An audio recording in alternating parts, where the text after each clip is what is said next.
Assalamualaikum teman-teman, kembali lagi ke YouTube channelku Rizka Mei.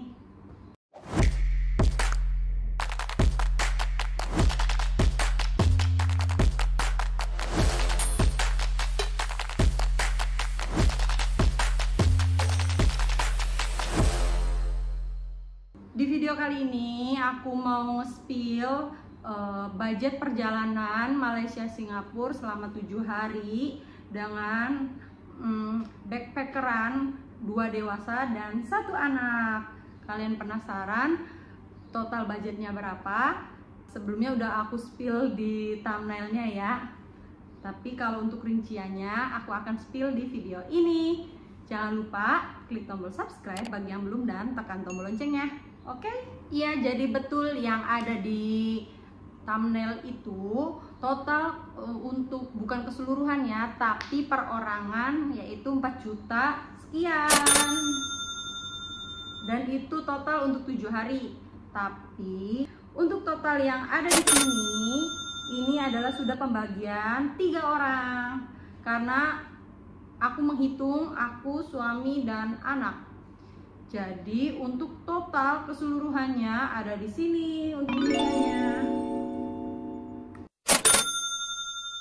Aku mau ngasih tahu tips supaya hemat saat traveling di luar negeri.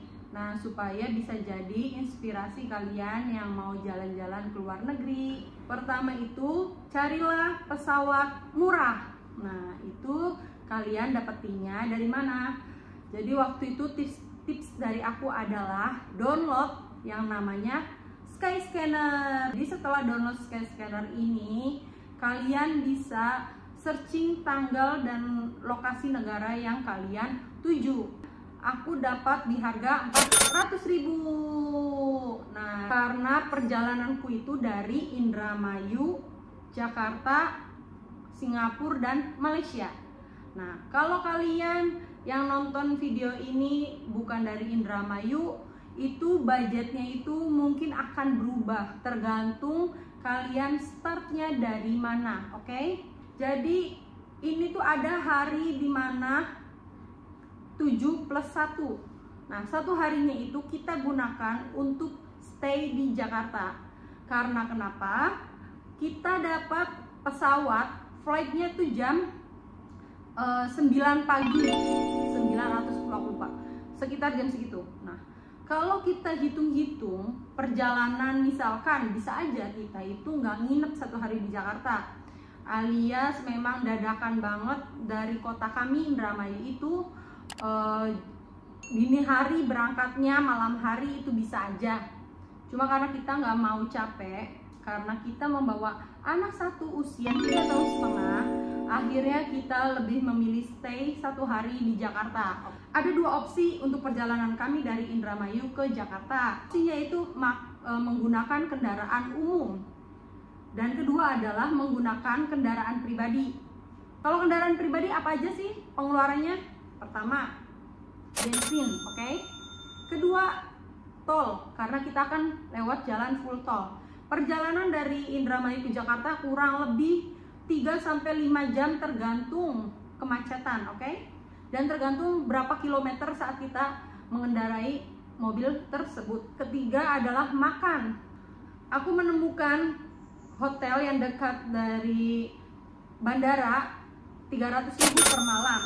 Dan untuk review hotelnya bisa kalian klik link di atas sini. Dan ini untuk thumbnailnya. Aku juga harus memikirkan gimana aku menempatkan mobilku untuk selama kami pergi di luar negeri. Dan kami akhirnya memutuskan untuk diinapkan di parkir inap 1. Selama 7 malam di parkir inap 1 itu, aku sudah memperhitungkan totalnya itu kurang lebih 440.000. Dan ada memang harganya sudah kami sepakati bersama juga, dan akhirnya totalnya itu memang beda 200.000 dengan menggunakan kendaraan umum. Kalau misalkan untuk pilihan kalian terserah, mau kalian kendaraan pribadi maupun umum, tergantung total orang yang akan berangkat. Kalau kalian sendiri lebih murah menggunakan umum. Kalau kalian bersama-sama dengan keluarga seperti kami, bisa dengan opsi yang tadi kami jelaskan, oke? Selama kami perjalanan 7 hari di sana, kami tidak membawa pakaian banyak. Kenapa kami membawa sedikit? Karena kami untuk menghemat bagasi. Kami menghemat bagasi agar tidak over budget. Kami membawa alat laundry. Nah, apa itu? Yang pertama, deterjen. Kedua, gantungan baju yang memang dimana ada banyak di toko oranye maupun toko hijau. Itu gantungan baju lipat khusus travel. Nah, lalu berikutnya kita cuci sendiri selama di perjalanan. Karena memang kita sudah mencari tahu dulu untuk hotel-hotel yang ada di Singapura dan Malaysia. Ada hotel kami di Singapura itu free mesin cuci laundry, bukan kita mendapatkan mesin cucinya, tetapi di situ fasilitas yang bisa para tamu gunakan untuk kalian pergunakan mesin cuci dan pengeringnya secara gratis selama kalian menjadi tamu hotel itu. Berikutnya adalah makanan. Kalau kalian tipikal orang yang memang pengen banget hemat banget soal budget, bisa kalian siasati menggunakan makanan kalian bawa dari Indonesia. Nah, tetapi kalian juga tentu harus mencari tahu terlebih dahulu, karena ada beberapa negara yang saat kita masuk ke dalam negaranya ada larangan-larangan membawa makanan. Jadi tetap semuanya kalian harus sudah survei dulu lewat Google atau berita semacamnya, oke? Nah, kalau waktu itu kami memutuskan untuk bepergian ke Singapura dan Malaysia itu hanya ingin membawa diri dan pakaian saja, karena ingin mencari makanan di daerah situnya sendiri gitu. Karena kalian merasakan kalau di negara tersebut makanannya seperti apa gitu. Nah, lalu kalau misalkan kalian memilih seperti aku yang mencari makanannya langsung di tempatnya di negara itu sendiri, tipsnya adalah mencari tempat makan yang murah, oke? Di negara Singapura ada beberapa tempat makan yang murah. Memang terkenalnya di Singapura itu mahal. Memang aku akuin mahal karena memang waktu itu $1 Singapura setara dengan hampir Rp12.000 Indonesia. Nah, akhirnya kami cari tahu tempat makan murah di sana itu di mana. Ada nama istilah tempat makan murah di Singapura, yaitu hawker. Selama kami bepergian di Singapura dan Malaysia, kami ke tempat wisata yang gratis. Nah, itu juga jadi bisa menghemat budget. Selama kami di sana menggunakan full kendaraan umum. Kalian siapkan kartu EZ-Link untuk kalian akses pergi naik MRT maupun bus. Nah, tetapi sekarang ada kartu debit. Aku nggak ngerti kalau kartu kredit ya. Kartu debit yang bisa contactless. Nah, itu bisa digunakan pada saat di Singapura. Dan pada saat di Malaysia kami menggunakan full LRT juga sama.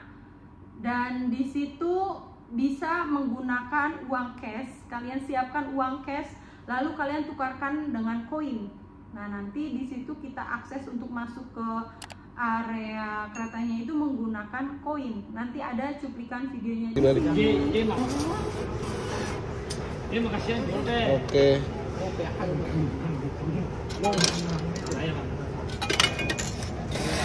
Penginapannya aku dapat harga di sini, harga ini. Untuk review hotelnya juga sudah ada di ini linknya, dan ini cuplikan thumbnailnya. Harganya lumayan kalau kalian seorang diri, dan memang ada juga harga yang lebih murah dari itu untuk perorangan, yaitu hotel kapsul dan sebagainya. Kalian bisa cari tahu sendiri. Nah, tetapi ini adalah contoh hotel keluarga seperti kami, 2 dewasa plus 1 anak, oke? Karena saat perjalanan itu kami membeli oleh-oleh, kami hanya menambah bagasi sedikit. Hanya saja karena kita waktu berangkat itu tidak menggunakan bagasi, saat kepulangan kami membeli bagasi dengan website resminya. Jadi saat pesan itu kami tidak menggunakan bagasi sama sekali, pure hanya orang saja, makanya dapat tiketnya harga segini. Nah, saat penambahan bagasi kami lakukan di website resmi pesawat yang kami tumpangi dengan harga ini. Lalu saat itu kami membayarnya di bandara negara tersebut. Oke? Pokoknya kalau kalian mau ke negara manapun, jangan lupa membaca peraturan di negara tersebut. Karena ada beberapa peraturan yang dimana antara negara tersebut dengan negara kita itu berbeda. Oke? Aku pernah baca berita untuk peraturan-peraturan yang ada di negara Singapura. Contohnya adalah 1. Kalian tidak boleh mengkonsumsi minuman dan makanan saat di area MRT. Nah, kalau kalian melanggar, kalian akan dikenakan denda. Sayang banget kan, kalian udah berhemat, tapi kalian melakukan perbuatan yang tidak menyenangkan di negara orang, dan ternyata memang ada peraturan tertulisnya, dan kalian dikenakan denda, sama aja kalian harus mengeluarkan uang tersebut kan. Oke, segitu saja untuk videonya, semoga bermanfaat untuk kalian yang nonton. Jangan lupa klik tombol subscribe bagi yang belum dan tekan tombol loncengnya. Tonton ya video aku yang lainnya juga. Oke, bye bye.